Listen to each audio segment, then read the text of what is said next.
me han dado la oportunidad de hablar de ciberseguridad y ya habéis visto lo que ha pasado.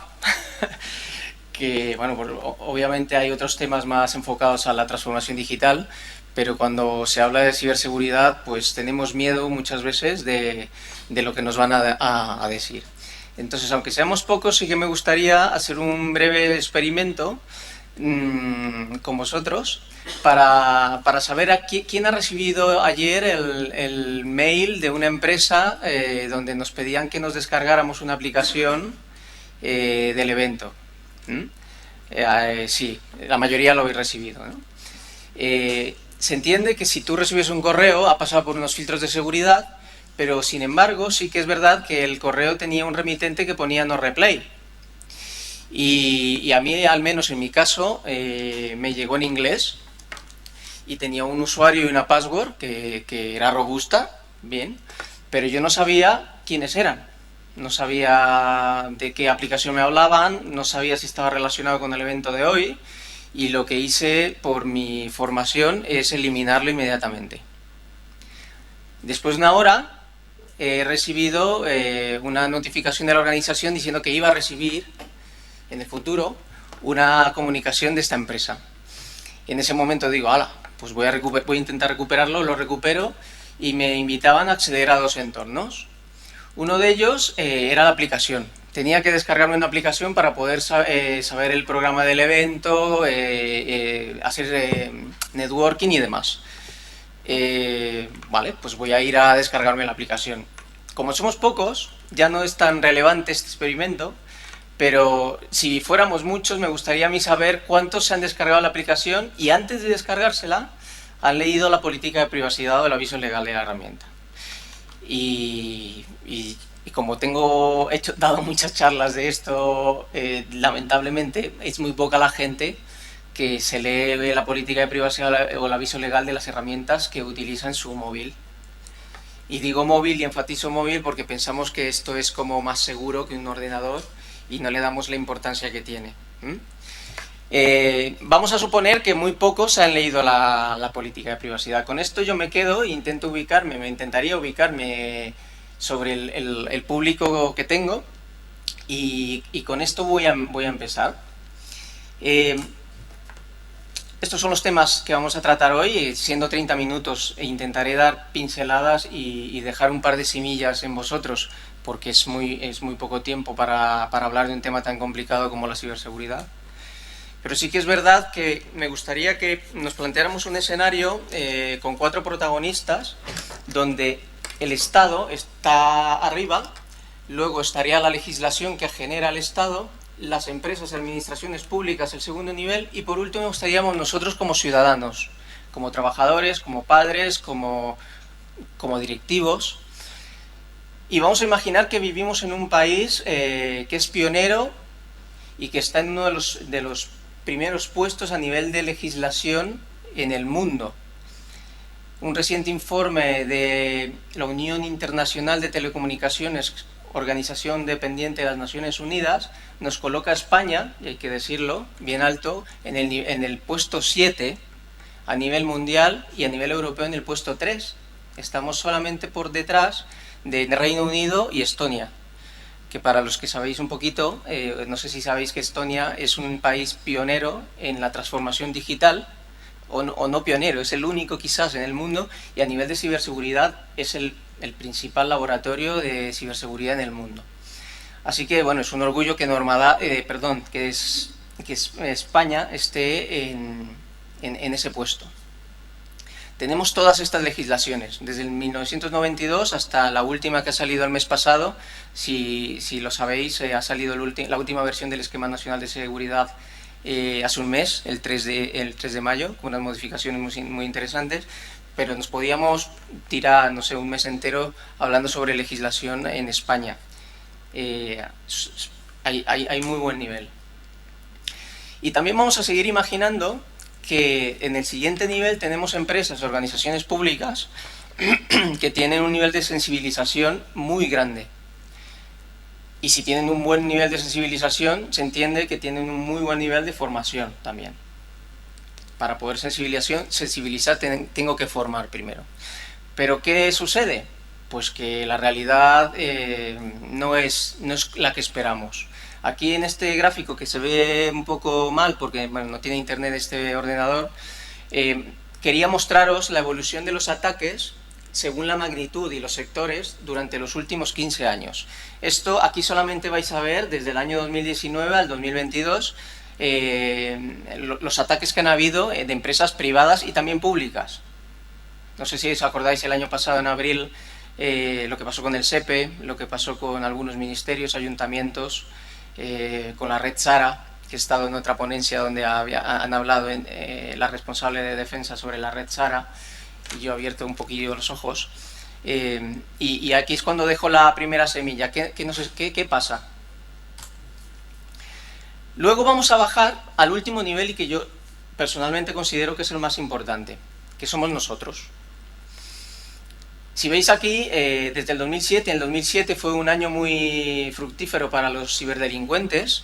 Acordaros del WannaCry, el 12 de mayo, un viernes por la mañana, separaba España, separaba Reino Unido, India, 250 países, 250.000 ordenadores afectados, salió en la prensa y fue el antes y después de la seguridad en España y en el mundo.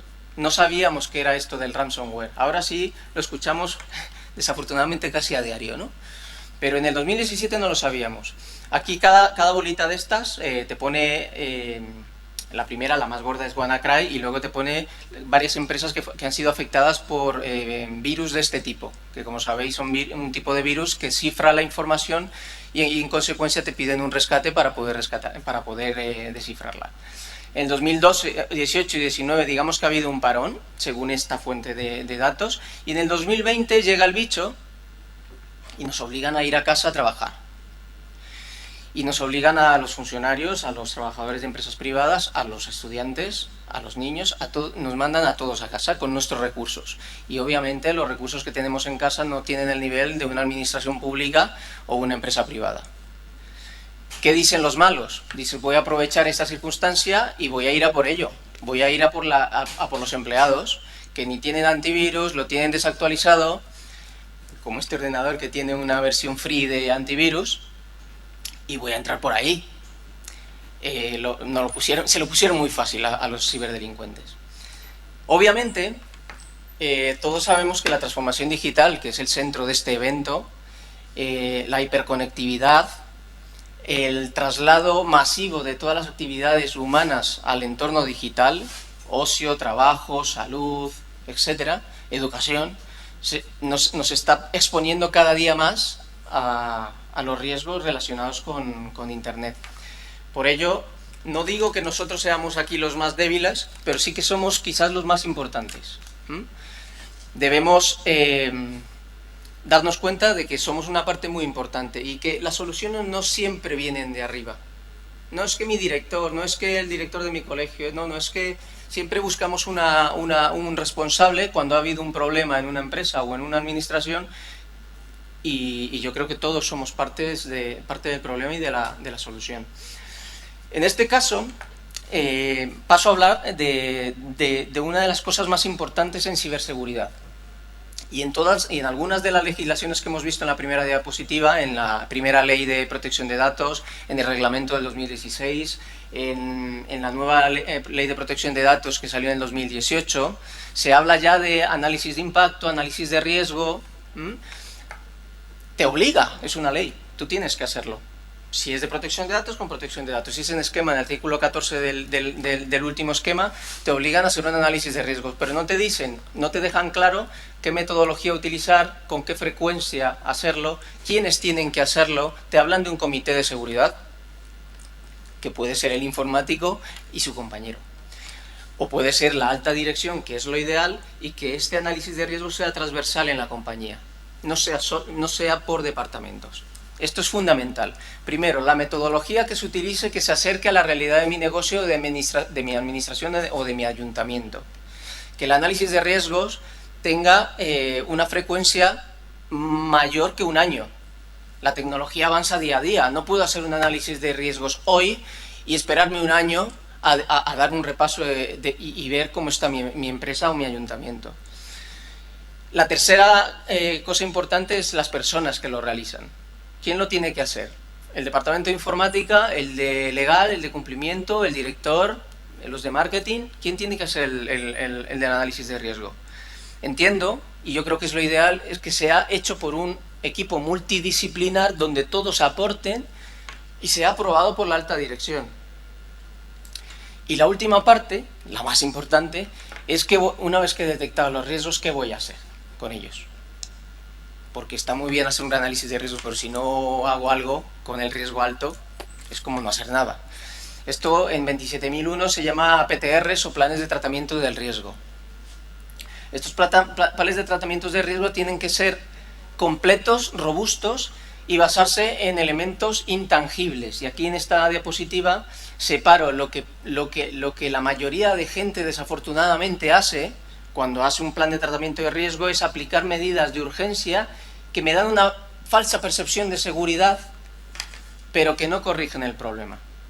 Y yo pregunto, ¿un antivirus corrige el problema de seguridad de tu ayuntamiento? No. Te da sensación de seguridad. Yo tengo un antivirus, vaya, y es el mejor. No es Kaspersky porque es de los rusos, es americano. Esto no hace más que darnos una falsa percepción de la seguridad. ¿Y a quién se la da? Al de la ventanilla, al conserje, al consejero, al director, subdirector. ¿A quién le está dando esa percepción? Estas medidas son cosas que se degradan y se deprecian rápidamente. A ti te venden un producto hoy, que es el mejor, no digo que no. Te venden que utiliza inteligencia artificial, que utiliza deep learning, que utilizan palabras magníficos que hacen que vendan mucho más y que nosotros nos convenzamos de que es un producto estupendo y que es muy caro también, y entonces lo pago, pero no estamos seguros de que esa tecnología, basada en algunos casos en firmas, para los que no sabéis o no estéis familiarizados con los antivirus, hay dos grandes conjuntos que son los antivirus basados en firmas y basados en comportamiento.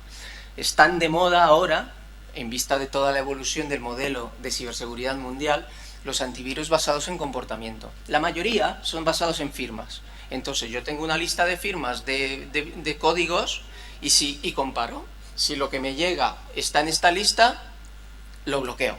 Pero si no está, porque lo he actualizado ayer o hace una semana o hace un mes o hace un año, pues me lo van a colar.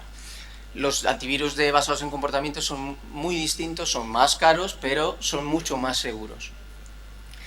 A esas conclusiones solamente llegarás si te basas en los planes de tratamiento de riesgos en elementos intangibles.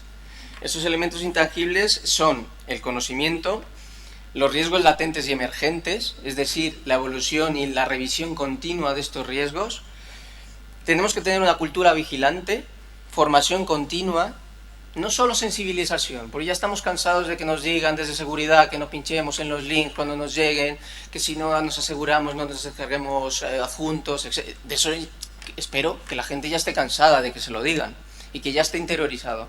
Aquí lo importante es que haya una cultura de formación vigilante continua y que la gente no solamente sepa sobre los riesgos y lo mal que le puede ir relacionado con seguridad, sino que tenga cultura digital. Y bueno, esto ya es otro debate y para otro evento, qué tan importante sería formar a nuestros niños, a nuestros adolescentes en cultura de ciberseguridad y en cultura digital, muy importante.